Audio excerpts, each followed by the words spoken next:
19세기에 가장 영향력 있던 설교가 찰스 스펄전.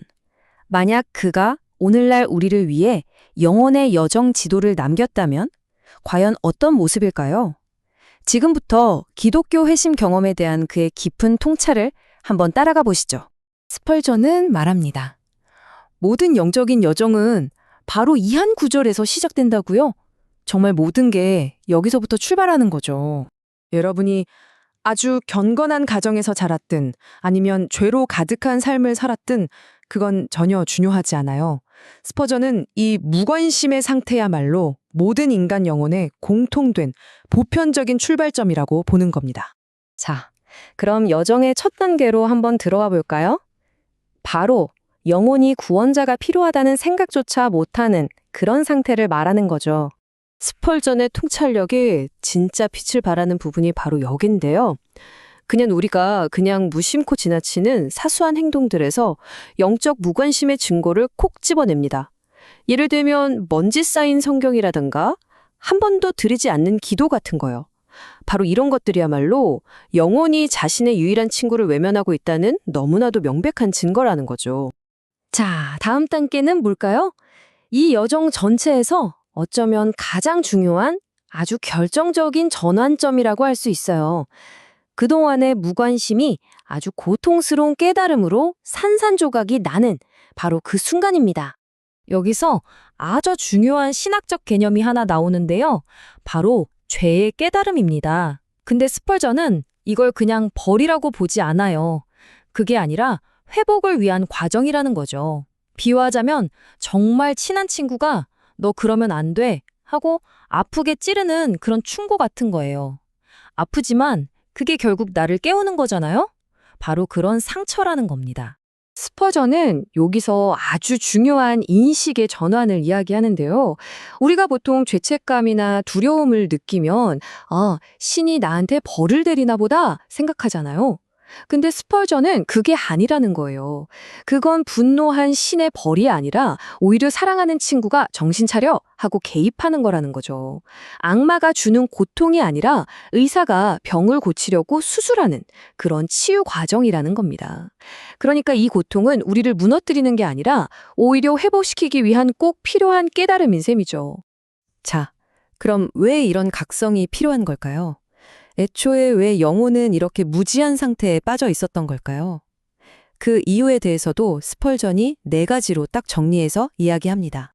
스펄전의 표현을 빌리자면 영혼이 마치 4개의 벽으로 둘러싸인 감옥에 갇혀 있는 것과 같다고 해요. 첫 번째 벽은 뭐냐면 본성적 타락이에요. 거룩함이 뭔지 아예 감을 못 잡는 상태죠. 두 번째는 자존감, 그러니까 나는 괜찮아, 구원자 같은 건 필요 없어 하는 교만한 마음이고요. 세 번째 벽은 영적인 가치보다는 세상의 돈이나 즐거움, 성공 같은 걸 더 사랑하는 마음입니다. 그리고 마지막 4번째 벽이 바로 무지, 그리스도가 어떤 분인지 전혀 모르는 거죠. 이 4개의 벽이 딱 합쳐져서 영혼의 눈을 완전히 가려버린다는 겁니다. 자, 이렇게 자기 상태를 깨닫고 나면 어떻게 될까요?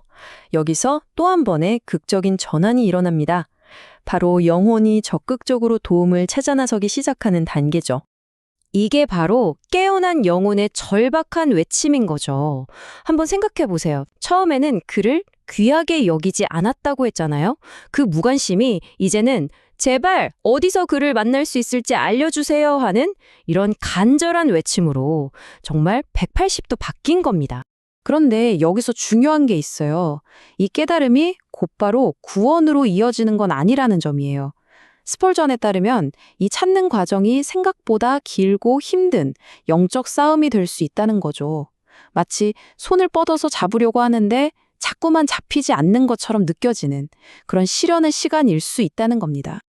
자, 그럼 지금까지 살펴본 이 여정을 한번 정리해 볼까요?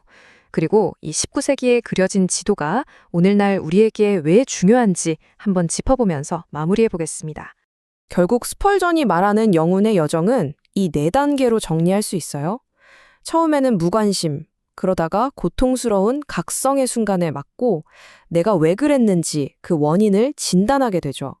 그리고 마침내 예전엔 무시했던 그 구원자를 필사적으로 탐색하기 시작하는 겁니다. 이 네 단계가 쭉 이어지면서 한 영혼을 완전히 바꿔놓는 그런 영적이고 또 심리적인 과정이라고 할 수 있겠습니다.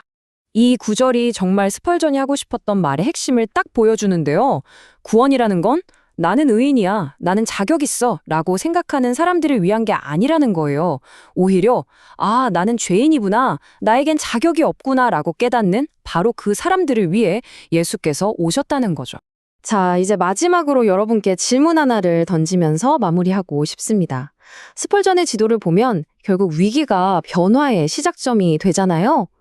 이 19세기 사람이 생각했던 구원의 과정이 오늘날 끊임없이 삶의 의미를 찾아 헤매는 우리에게는 어떤 메시지를 줄까요?